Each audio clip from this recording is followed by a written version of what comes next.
சுஜாதாவின் சிறுகதைகள். மஞ்சள் இரத்தம். வாசிப்பது சந்தீப். ஞாயிற்றுக்கிழமை காலை மூர்த்தி அவளை அழைத்து வந்தான். சம்பிரதாய அறிமுகம் இல்லாமல், ராமு, இவ பேரு சத்யா. மாதம் பூரா இவ உன்கூட இருக்கப் போறாள். அவன் அழைத்து வந்த பெண்ணுக்கு 19 வயசு இருக்கும். கலைந்த தலை, தீவிரமான தோற்றம். சகல சொத்துக்களும் முதுகுச் சுமையில் அடங்கியிருந்தது. என்னை பார்த்து சிரிக்கவும் இல்லை, முறைக்கவும் இல்லை. நின்று கொண்டு இருக்கும்போதே புத்தகம் படித்துக் கொண்டு இருந்தாள். சத்யா, இதுதான் ராமு. நான் சொன்னனே, இங்கதான் நீ இருக்கப் போறே என்றான். எனக்கு இதில் ஏதாவது உரிமை இருக்கா என்ன? என் ரூமை காட்டினா அங்கே போறேன் என்றாள் அந்தப் பெண். நீதானே சொன்னே. உன் மனைவி பிரசவத்துக்குப் போயிருக்கா. சில மாதங்களுக்கு யாரும் இருக்க மாட்டான்னு கம்பெனிக்காக யாரையாவது அனுப்புன்னு. மூர்த்தி என்னை சற்று தர்மசங்கடமாக பார்த்தான். அவ ஒரு மாதிரி என்றான். மூர்த்தியை தனியாக அழைத்து, மூர்த்தி, நீ செய்யற காரியம் உனக்கு நல்லா இருக்கா? அதுக்காக இந்த மாதிரி சிடுமூஞ்சி பெண்ணையா சொன்னேன்? ஏன் இவளுக்கு என்ன மூர்த்தி? அவளை பார்த்தா ஒரு மாதிரி இல்லை. மூர்த்தி என்னை நிதானமாக பார்த்து, ராமு, நீ எப்படி முடிவெடுக்க முடியும்? அவளோடு ஒரு வார்த்தை பேசியிருக்கியா இதுவரைக்கும்? பேசிப் பாரு. தோற்றத்தை பார்த்தாலே தெரியவில்லையா? என்ன தெரியுது? ஒரு மாதிரின்னா என்ன? புரியலை. நான் வேணா சொல்லிடுறேன். சுத்தமாக குளிக்கும்படி. ராமு, நான் ஒரு இக்கட்டில் இருக்கேன். எக்ஸ்சேஞ்ச் புரோகிராம்படி இவளை என் வீட்டுக்கு அனுப்பியிருக்காங்க. எனக்கு இப்ப இக்கட்டான நிலை. என் மாமனார் பரிவாரத்தோட கண் ஆபரேஷனுக்கு வந்திருக்கார். அதனால் வீட்ல இடம் இல்லை. அரசாங்கத்துக்கு இவளைச் சேர்த்துக்கறதா ஒப்புத்துக்கிட்டேன். அதனால் நீ இவள ஒரு மாதம் சகிச்சுக்கிட்டா போதும். எப்ப பார்த்தாலும் புஸ்தகம் படிப்பாளாம். இவளால தொந்தரவு எதுவும் இருக்காது. அவளை இங்கிருந்து பார்த்தேன். நின்று கொண்டு புத்தகம் படித்துக் கொண்டு இருந்தாள். இவ யாரு? ஏதோ அரசாங்க ஆராய்ச்சிக்கு முக்கியமா தேவைப்படுறா. முக்கியமான அப்சர்வேஷனுக்கு முந்தி ஓரியண்டேஷனுக்கு அனுப்பப் போறாங்களாம். கொஞ்சம் பேச்சு கொடுத்து பாரு. நல்ல புத்திசாலிதான்.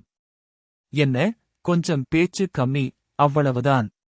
சாப்பாடு எல்லாம் வெளியே போய் சாப்பிட்டத்தா. மாடி சாவி கொடு போதும். அப்புறம் இவளால எந்த தொந்தரவும் இருக்காது. சோப்புக்கே செலவாகும் போல இருக்கே. நாமெல்லாம் எத்தனை சுத்தமான பிரஜைங்களு. எல்லாம் சரியா போய்ட்டும் ராமு. தயவு செய்து என்னை இந்த இக்கட்டிலிருந்து காப்பாத்தின. உனக்கு பிரதியுதவி தேவையில்லை. நண்பர்களுக்குள்ள என்ன என்றேன். மூர்த்தி போனதும் அவளை அழைத்து மாடி ரூமை காட்டினேன். அவள் உள்ளே நுழைந்து படுக்கையில் படுத்துக்கொண்டு படிப்பதைத் தொடர்ந்தாள். கையில் ஒரு குடை வைத்திருந்தாள். இந்த ஊர்ல மழையே கிடையாது. குடை எதுக்கு? சாப்பிட ஏதாவது இருக்குமா என்றாள். எங்க சாப்பாடு உனக்கு பிடிக்குமா என்றேன் சாமர்த்தியமாக. வேற வழி என்றாள் சுத்தமாக. நான் அறைவை விட்டு விலகக் காத்திருந்தாள். மூர்த்தி சொன்னது போல் அவளால் எந்தத் தொந்தரவும் இல்லை. மாடியில் இருக்கிறாளா என்று தெரியாத அளவு சின்னச் சத்தம் கூட வரவில்லை. ஒருமுறை மாடிக்குப் போய் பார்த்தபோது மிக மிக நிசப்தமாக இருந்தது. இவள் என்ன இப்படியா தூங்குவாள் என்று கதவை தட்டிப் பார்த்தேன். பதிலே இல்லை. நீண்ட நேரம் தட்டின பிற்பாடு எட்டிப் பார்த்ததில் எனக்கு அவள் தூங்கிய விதம் வினோதமாக இருந்தது. ஒரு சலனமும் இல்லாமல் இப்படியா பிணம் போல? இல்லை, ஏதாவது மருந்தின் விளைவா? யார் இந்த அந்நியள்? காலை அவள் இறங்கி வந்தபோது புன்னகைக்கவில்லை. செய்தித்தாளை அவளிடத்தில் கொடுத்தேன். அவள் அதை படிக்கவில்லை. அதனால் தன் காலணிகளை சுத்தம் செய்து கொண்டாள். உங்கள் செய்திகளில் இஷ்டமில்லை என்றாள். உங்கள் செய்தி? பின் என்ன செய்தித்தாள் வேண்டும் என்று கேட்டேன். எதும் வேண்டாம் எனக்கு என்றாள். என்ன சாப்பிடுகிறாய் என்றேன். நான் இனி இங்கே சாப்பிடப் போவதில்லை. கேண்டீனில் எனக்கு ஏற்ற உணவு தருவதாகச் சொல்லியிருக்கிறார்கள். கிடைக்கும் என்றாள். என்ன மாதிரி உணவு? சொல், நான் ஏற்பாடு செய்கிறேன். வேண்டாம். ஏன் தன் உணவுப் பழக்கத்தை என்னிடம் சொல்ல மாட்டேன் என்கிறாள்? காலை மேஜை மேல் போட்டுக்கொண்டு புத்தகம் படித்தாள். கெடல் எஷர்பாக் சென்று நூற்றாண்டு புத்தகமா என்றேன். கவனிக்காமல் நிதானமாக படித்தாள். உன் சொந்த ஊர் எது, சத்யா என்றேன். இந்த ஊர் இல்லையு. வேற்று கிரகமா என்றேன். அவள் என்னை நிமிர்ந்து பார்த்து, அந்த ரங்கமான கேள்விகளுக்கு நான் பதில் சொல்ல வேண்டிய கட்டாயம் இல்லையு. அவள் செய்யும் காரியங்கள் எல்லாம் ஒருவாறு நம்மிடமிருந்து வித்தியாசப்பட்டது போல் இருந்தது. பேச்சு, நடை, உடை, பாவனை எல்லாமே நிச்சயம் இவள் நம்மவள் இல்லை என்ற சந்தேகத்தை என்னுள் விதைத்தது. படிக்கும் புத்தகங்கள் நம்மிலிருந்து வேறுபட்டவை. பேச்சுவார்த்தைகளில் விடையிறுக்க, பயன்பாடு, துல்லியம் போன்ற வார்த்தைகளை பயன்படுத்தினாள். யார் இவள்? எப்படி அதை தீர்மானமாக கண்டுபிடிப்பது? பிடி கொடுத்தே பேச மாட்டேன் என்கிறாளே.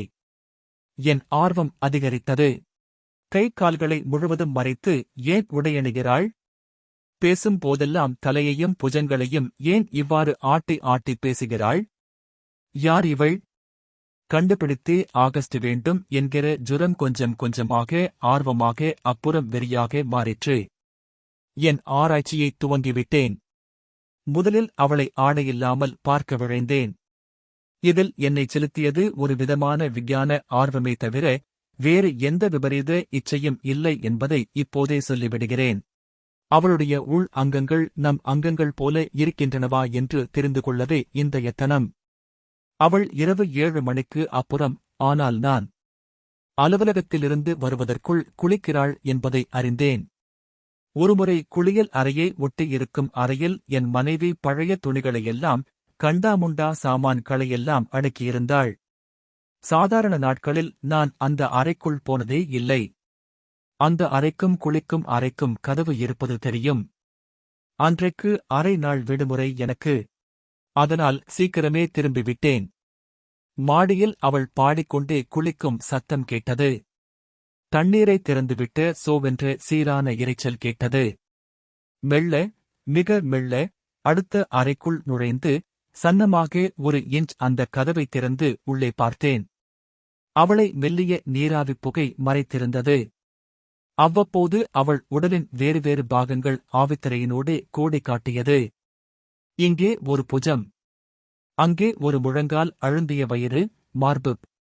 எனக்கு அனைத்தும் ஆச்சரியம் அளித்தது. அவள் பாகங்கள் எதுவும் நம்மைப் போல் இல்லை.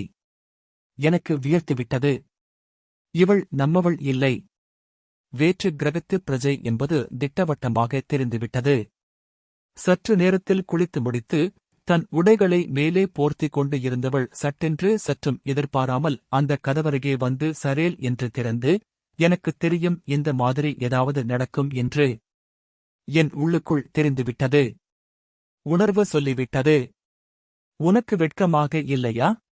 ஒரு பெண் குளிப்பதை மறைந்திருந்து பார்ப்பது எத்தனை கேவலம்! இந்த முறை உன்னை மன்னித்தேன். இனிமேல் இந்த வேலை வைத்துக் கொள்ள வேண்டாம். அடுத்த முறை இம்மாதிரி நடந்தால் உன் மேற்பார்வை அதிகாரிக்குச் சொல்ல வேண்டி வரும் என்றாள். எனக்கு அவமானமாக இருந்தது. இனி இவ்வாறு நடக்காது என்று சொல்லிவிட்டு வந்தேன். ஆனால் என் ஆர்வம் தணியவில்லை. கேவலம் இந்த பெண். வேற்று கிரகத்துப் பெண் என்பது எனக்கு முழுவதும் தெரிந்ததா? இவளிடம் நாம் ஏமாறுவதா என்று என் நண்பன் தணிகையிடம் சொன்னேன். எப்படிச் சொல்கிறாய் அவள் வேற்று கிரகத்துப் பெண் என்று? தணிகை எதிலும் சந்தேகன். குளிக்கும்போது பார்த்துவிட்டேன் தனி. அங்கங்கள் எல்லாம் நம் மாதிரியே இல்லை. அதனால் வேற்று கிரகம் என்று சொல்ல முடியாது. நம்மில் எத்தனையோ வகை.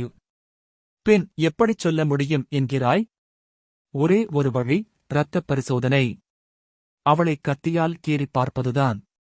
இரத்தம் வருகிறதா இல்லையா என்று கண்டுபிடிக்க வேண்டும். தணிகை தன் அலமாரிக்குச் சென்று பளபளப்பான சிறிய கத்தி ஒன்றை எடுத்து, இதை அவள் முதுகில் அல்லது முழங்காலில் கழுத்தில் கீறாதே மற்ற எந்த இடத்திலாவது கீறிப்பார். வலி அதிகம் இருக்காது. அதன் கூர்மை அப்படிப்பட்டது. மிக மெலிதாகத்தான் சருமங்களை கீறும். நம் சர்ஜன்கள் பயன்படுத்தும் லேசர் விளிம்பு கத்தி இது. அவன் அந்த அருமையான கத்தியை ஒரு சின்ன உரைக்குள் போட்டுக் கொடுத்தான். அதை வாங்கிக் கொள்ளத் தயங்கினேன். பயமாக இருக்கிறது. ஒன்று செய்து பார். அவள் நெஞ்சில் கை வைத்துப் பார். ஏதாவது அடித்துக் கொள்கிறதா? கிளாக் ஏதாவது இருக்கிறதா பார்த்துவிடு. அதைவிட கீறி பார்த்து விடுவதுதான் உத்தமம். இரத்தம் உத்தரவாதமாக காட்டிக் கொடுத்துவிடும். அவள் பயத்தில் சத்தம் போட்டு அதிகாரிகளுக்கு புகார் கொடுத்தாள். கொடுப்பாளா? ஆம். சண்டைக்காரி. குளிக்கும்போது பார்த்ததற்கே ரொம்ப ரகளை செய்தாள். ஆர்வம் இருப்பவர்களுக்கு தைரியம் வேண்டும். எப்படியாவது ஏதாவது விபத்து போலக்கூட ஏற்பாடு செய்து கீறிப் பார்த்துவிடலாம். இல்லை, தூங்கும்போது கீறிப் பார்க்கலாம். இல்லை, என்னை அழைத்தால் நான் உத்தமமாக காரியத்தை முடிக்கிறேன். நீ பிடித்துக்கொள். நான் கீறுகிறேன், பெண்தானே? இல்லை தணிகை, முதலில் நீ அவளுடன் பேசிப்பார். அதன்பின் இந்த கீறல் சமாசாரமெல்லாம் வைத்துக் கொள்ளலாம் என்றேன். தணிகை சிரித்தான். சரி என்றான். 10ஆம் தேதி தணிகை வீட்டுக்கு வந்தான். பெட்டியில் நியூஸ் போட்டு பார்த்தான். மற்றொரு கப்பல் நிறைய 300 பேர் அகதிகளாக அனுமதிக்கப்பட்டிருக்கிறார்கள் என்று. அவர்கள் ராக்கெட் தளத்தில் வந்து இறங்கும் காட்சியையும் மேயர் அவர்களை வரவேற்பதையும் காட்டினார்கள். இந்த கதியில் இவர்கள் ஜனத்தொகை அதிகரித்துவிடும் போல் இருக்கிறதே என்றான். கட்டுப்பாடாகத்தான் செய்கிறார்கள். வீட்டு வேலைக்கு தேவைப்படுகிறார்களே என்றேன். அப்போது அந்த பெண் சத்யா உள்ளே வந்தாள். சத்யா, ஒரு நிமிஷம். இது தணிகை, என் நண்பன். சத்யா அவனை உணர்ச்சியில்லாமல் பார்த்து ஹலோ என்றாள். மாடிக்கு புறப்பட்டாள். உன்னுடன் பேச வந்திருக்கிறான். மன்னிக்கவும், நான் பேசும் நிலையில் இல்லை.